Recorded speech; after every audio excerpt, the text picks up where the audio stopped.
على سيدنا محمد وعلى آله وصحبه وبارك وسلم أجمعين. رب اشرح لي صدري ويسر لي أمري واحلل عقدة من لساني يفقهوا قولي. Sadaqallahul azim. Amma ba'd.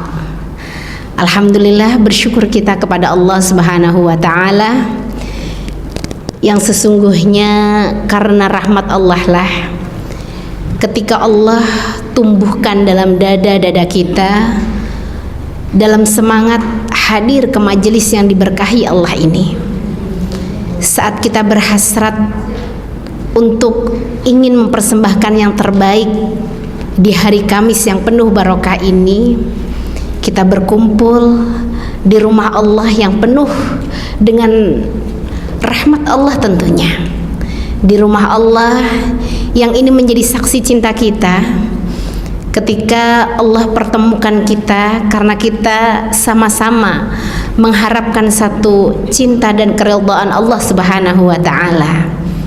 Insya Allah jelmaan para bidadari surga yang hadir di sini akan menjadi wasilah untuk kelak kita sama-sama saling menyelamatkan, untuk kelak sama-sama kita mencari, untuk kelak Allah pertemukan kita kembali di satu tempat yang tentunya lebih indah, taman syurganya. Hari ini kita duduk di taman syurga, ini menjadi sebuah ikhtiar kita memantaskan diri agar kita kelak di yaumul akhir pun akan mendapatkan kenikmatan dengan taman-taman syurga ini. Semoga Allah memberkahi pertemuan kita hari ini, bukan hanya pertemuan yang pertama, tapi insya Allah pertemuan yang akan kesekian kalinya Allah pertemukan kita, wabil khusus saat nanti di syurga kelak. Amin Allahumma amin. Salawat serta salam atas baginda Nabiullah Muhammad sallallahu alaihi wasallam beserta keluarga, para sahabat dan umatnya hingga akhir zaman. Insya Allah kita semua masuk dalam barisan orang-orang tersebut. Amin Allahumma amin. Ibu-ibu salihah rahimakumullah, yang mohon maaf saya tidak bisa menyebutkan satu persatu karena memang hari ini perdana saya, sampai ketua majelis talimnya saya juga belum ta'aruf. Ibu, Masya Allah, sehat selalu ya Ibu ya, amin ya. Dan tak kenal maka kenalan ya Bu ya. Ibu kan banyak yang nggak kenal saya pastinya kan, karena saya baru hadir ya di sini. Nama saya Siti Maisarah, nama lengkapnya. Biasa dipanggil Bu Mai, boleh. Ada yang sebagian yang manggil Umi Mai, boleh. Saya alhamdulillah merasa bersyukur banget ya, satu kemuliaan ya bisa hadir di Masjid Al Makmur ini yang sering saya melewatinya tapi saya belum pernah duduk di sini gitu ya. Masya Allah, satu kemuliaan akhirnya saya bisa hadir di sini. Saya lahir di Pemalang. Di sini ada orang Pemalang apa enggak? Enggak ada ya. 7 Januari 1976 ya, tidak terasa sudah menuju 50 juga ya, 3 tahun lagi ya, jadi 47 kemarin ya, di 7 Januari kemarin. Kegiatan saya ngajar di LTQ Iqra Bu, dekat sini. Saya juga ngajar di PGTK Iqra ya, pendidikan guru ya, taman kanak-kanak Iqra. Saya juga ada ngurusin yayasan, masih sekitar Pondok Gede juga, di dekat Sahabat situ, masuk lurus di situ ada yayasan namanya Yasrin, Yayasan Amal Soleh Muhajirin. Alhamdulillah udah hampir 10-an ya yang dibiayai sampai kuliah sampai selesai, dan kita tetap ada bimbel gratis untuk anak-anak yatim duafa di situ di Jalan Sahabat. Dan biasa aktivitas saya juga ngisi pengajian biasa kemana-mana, termasuk hari ini dipanggil di sini. Alhamdulillah ya bisa silaturahim dengan bidadari di sini. Mudah-mudahan ibu-ibu juga menjadi bagian saksi amal soleh saya kelak. Kalau dilihat kok nggak ada Bu Mai gitu ya, cari gitu ya Bu Mai gitu. Dulu aku pernah ketemu walaupun sekali, tapi terasa ada kesejiwaan di dalamnya ya, insya Allah, amin. Saya baru punya anak 4. Yang pertama kuliah di LIPIA, Lembaga Ilmu Pendidikan Indonesia Arab ya, itu kalau di Indonesianya. Kalau kampusnya namanya King Saud University, jadi cuma filialnya di Indonesia Ya, jadi tetap dapat beasiswa dari sana gitu. Cuma kuliahnya alhamdulillah jadi tetap deket. Jadi kuliahnya ya pakai bahasa Arab semua juga gitu ya. Serasa di sana cuma kampusnya di sini. Yang pertama itu namanya Salahuddin Al-Ayyubi. Ya, dengan satu obsesi berharap jadi panglima perang yang bisa ngebalikin Baitul Maqdis ya Bu. Ya, amin. Yang kedua Zahra Al-Jannah, bunga surga ya, buah dari sebuah perjuangan gitu ya. Kuliah di UIN Bandung, ngambil ekonomi syariah. Yang ketiga masih mondok kelas 10 ya, di Pondok Pesantren Husnul Khotimah Jakarta Jawa Barat, Kuningan, benar. Ya, di situ kelas 10. Kalau yang pertama udah selesai 30 juznya, kalau yang kedua baru 13 juz, kalau yang ketiga ini sudah 11 ya, mudah-mudahan selesai sebelum SMA lulus ya, amin. Kalau yang ketiga saya masih punya anak kecil 7 tahun, bonus setelah 8 tahun ya, kosong gitu ya. Ternyata Allah masih kasih hadiah buat nemenin di mobil kalau kemana-mana. Kalau nengok kakak-kakaknya ya, namanya Nida Al-Mutmainnah ya, berharap menjadi penyeru yang menenangkan jiwa dan berjiwa tenang. Ya, moto hidup saya, hidup sekali harus berarti, karena sesudah itu mati. Ya, jadi bismillah, tidak ada waktu yang tersia-siakan. Ya, insya Allah segenap waktu kita menjadi waktu-waktu yang produktif yang melahirkan amal-amal soleh. Amin. Nah, ibu-ibu sholihah rahimakumullah, satu tema yang akan kita angkat hari ini adalah apa Bu di judul? Wis, mantap. Kirain saya jamaahnya 17 tahun 30 tahun, ini ternyata Masya Allah ya, lebih muda dari itu ya. Amin ya. Sampai kapan? Nah, kalau bahasa sampai kapan ini tentunya sampai kapan kita hidup? Jawabannya adalah waktu ya. Sampai kapan kita akan duduk di sini? 1 jam setengah misalnya, 2 jam. Nah, detik itulah yang disebut dengan waktu. 1 jam, 2 jam. Artinya memang dari judul yang kita angkat hari ini ya, ingin ya memberikan pesan akan bagaimana pentingnya waktu ya, karena sejatinya ibu-ibu sholihah rahimakumullah, kalau kita perhatikan ya, bahwa manusia itu sejatinya adalah kumpulan waktu, ya nggak sih?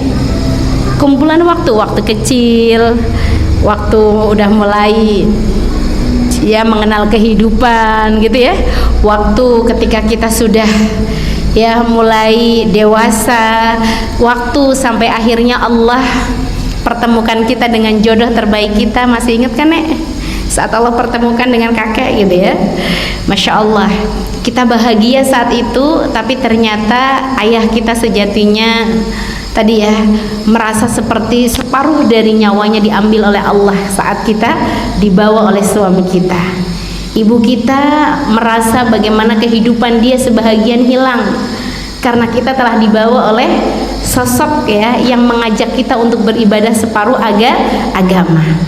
Ya, sampai akhirnya kita hidup dalam sebuah rumah tangga, kita punya anak, sampai punya cucu juga gitu ya. Itu semua adalah bagian dari kumpulan waktu. Artinya memang sejatinya manusia itu adalah kumpulan waktu. Ya, dan waktu ini ya, dalam Islam itu Allah sangat memperhatikan terkait dengan waktu ini, ibu sholihah rahimakumullah. Ya, waktu itu punya 2 karakter. Ya, karakter waktu itu, yang pertama, waktu itu akan berlalu. Makanya waktu itu nggak bisa berulang. Kalau waktu itu nggak bisa berulang, akhirnya kadang kita merasakan waktu itu cepet banget jalan, gitu nggak Bu? Kalau dia bisa berulang, kita akan berpikir, wah, nanti bisa diulangin lagi gitu ya, kita mau muda lagi, kita mau cantik lagi gitu misalnya, kita udah nggak sakit lagi dengkulnya gitu ya, nanti akan ada masa itu. Nah, seseorang tadi akan merasa itu waktu yang tidak perlu diperjuangkan. Tapi karena karakter waktu itu ya, karakter waktu itu dia tidak akan pernah berulang, makanya memang kadang kita ngerasa cepat sekali waktu itu berjalan. Nah, cepat inilah yang mau tidak mau kita harus mengikuti perkembangan waktu kita. Nah, kalau kita tidak ada ilmunya, kita nggak akan pernah bisa menjadi orang-orang yang bisa mengisi waktu-waktu itu, sehingga dengan adanya waktu itu kita melahirkan nilai-nilai produktif yang nantinya kita bisa sama-sama nikmati saat kehidupan sesudah kematian kita. Nah, itu yang pertama, bahwa waktu itu akan, ya, waktu itu menjadi waktu yang tidak akan pernah berulang. Oleh karenanya terasa cepat. Belum tentu hari Kamis ini nih ibu bisa datang, Kamis depan ibu bisa datang tuh belum tentu. Tidak pernah tahu. Waktu itu nggak bisa berulang. Saya hari ini nggak datang, saya ganti aja lah Kamis depan misalnya. Ya, karena tadi Kamis hari ini sama Kamis depan akan berbeda lagi suasananya. Tidak seperti lagi hari ini. Bisa jadi satu sudah dipanggil oleh Allah, satu lagi sakit nggak bisa ini, ya, nggak bisa jalan. Satu lagi bisa jadi kita saat itu sudah sempit waktunya, gara-gara harus ke sini ke situ, akhirnya kita nggak bisa hadir. Ini teman-teman sholihah rahimakumullah, bahwa karakter waktu yang kedua adalah di mana waktu itu, ya, tidak akan pernah bisa diputar kembali. Nah, karakter waktu yang kedua adalah di mana waktu itu terus berjalan, ya, sehingga karena waktu itu terus berjalan, ya, apapun itu dia akan ditinggalkan. Umur akan semakin berkurang, fisik akan semakin lemah, kan gitu. Ya, jadi nggak mungkin ibu tuh jangan pernah berpikir saya bisa datang, insya Allah minggu depan saya bisa datang, karena tadi waktu terus berjalan.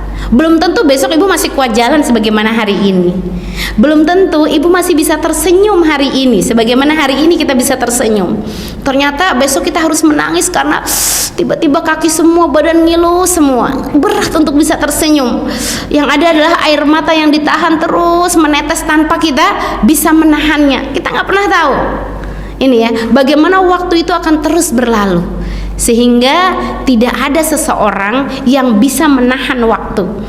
Ya, makanya begitu sehat kerjakan. Ya, apapun itu, kalau lagi ringan segera lari. Kalau sudah urusan apa kata Allah dalam surah Al-Kahfi, ya, liman kana yarju liqa'a rabbih, ya, dan barang siapa di antara kalian yang mau yarju, mengharapkan liqa'a rabbih, bertemu dengan Rabbmu, ya, dengan Rabbnya, dengan Allah, kata Allah, maka falyamal amalan salihah, maka hendaklah kalian beramal, bergerak, ya, untuk apa? Falyamal amalan salihah, untuk senantiasa beramal saleh. Jadi Allah itu, kalau kita mau ketemu Allah, caranya kita melakukan amal kebaikan, datang ke majelis ilmu. Ibu-ibu harus yakin bahwa di sini malaikat rahmat datang mengaminkan semua yang menjadi harapan-harapan kita. Ya Allah, matikan aku dalam keadaan bersujud kepadamu, minta hari ini, karena malaikat ada bersama kita. Ya, liqa'a rabbih, bahkan hari ini ibu-ibu yang waktunya sempit tapi tetap menyempatkan untuk hadir di sini, yakinlah bahwa sekarang Allah ada bersama kita. Allah nggak pernah meninggalkan kita, ibu. Janji Allah. Ya, bukankah Allah menyebutkan dalam surah Ad-Duha, ma wadda'aka rabbuka, aku Rabbmu yang nggak akan pernah meninggalkanmu, kata Allah. Ya, barang siapa yang di dadanya ada keimanan, maka hamba Allah tadi sudah dijamin oleh Allah, ma wadda'aka rabbuka, Rabbmu, aku yang menciptakanmu, aku yang memelihara kamu, aku yang menjagamu, aku yang menjamin semua yang menjadi kebutuhanmu, kata Allah. Ma wadda'aka rabbuka, Rabbmu tidak akan pernah meninggalkanmu. Wa ma qala, dan aku nggak akan pernah benci kepada hambaku. Ya, artinya di sini ibu-ibu sholihah rahimakumullah, waktu terus berjalan. Tinggal bagaimana kita, semua waktu kita sama, hari kita sama, jam kita sama, tapi nilai yang dibawa oleh hamba-hamba Allah tetap berbeda. Yang mengisinya dengan kebaikan, berarti waktunya membawa dia kepada kemuliaan.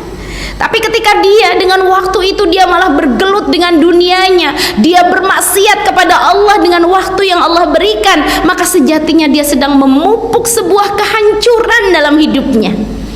Dia sedang nabung kebinasaan untuk dirinya. Waktu bisa mensyurgakan seseorang, tapi waktu juga bisa membinasakan seseorang. Disinilah ibu-ibu sholihah rahimakumullah, sampai kapan Artinya jangan sampai kita menjadi orang-orang yang dengan waktu itu kita terlalaikan dengan dunia kita. Sampai kapan engkau mengejar dunia? Mengejar dunia bukan sesuatu yang dilarang oleh Allah, ya, asalkan benar-benar dia mengejar saja, bergerak. Namanya mengejar itu kan berlari, ya kan? Dia berlari mengejar dunia. Memang dunia harus dikejar, tapi yang dimaksud mengejar di sini, yang diinginkan oleh Allah ketika seseorang mengejar dunia, tujuannya adalah satu, kepada Allah. Nah, fenomena yang ada di sekitar kita, kadang orang itu mengejar dunia karena obsesinya pun bergeser. Ya, jadi akhirnya obsesi hidupnya kepada dunianya. Ini yang tidak diperbolehkan, ibu-ibu sholihah rahimakumullah. Kita bergerak, kita bekerja, itu sama aja kita mengejar dunia. Ya, tapi dijelaskan. Ya, dijelaskan dalam beberapa ya kalimah-kalimah dari orang-orang soleh terdahulu. Ya, salah satunya Syekh Imam Hasan Al-Basri, beliau mengatakan boleh seseorang tadi mengejar dunianya, asalkan dalam mengejar dunianya dia selalu menghadirkan dua hal. Ya, yang pertama dia hadirkan pemikiran. Ya, pemikiran yang semua dia lakukan, berpikir apa yang dia kejar adalah dalam rangka mengejar ridha Allah Subhanahu wa taala. Ya, dan yang kedua adalah perenungan. Habis difikirkan, direnungkan. Ketika dua unsur ini ada, maka insya Allah itu akan menjadi kejaran dunia yang diberkahi oleh Allah Subhanahu wa taala. Nah, intinya jangan sampai gara-gara kita mengejar dunia, ya, akhirnya kita takjub dengan dunia sampai kita lupa bahwa dunia ini adalah bagian dari ciptaan Allah. Kita sama-sama buka Quran surah At-Taubah ayat 55. At-Taubah surah ke-9 sayang.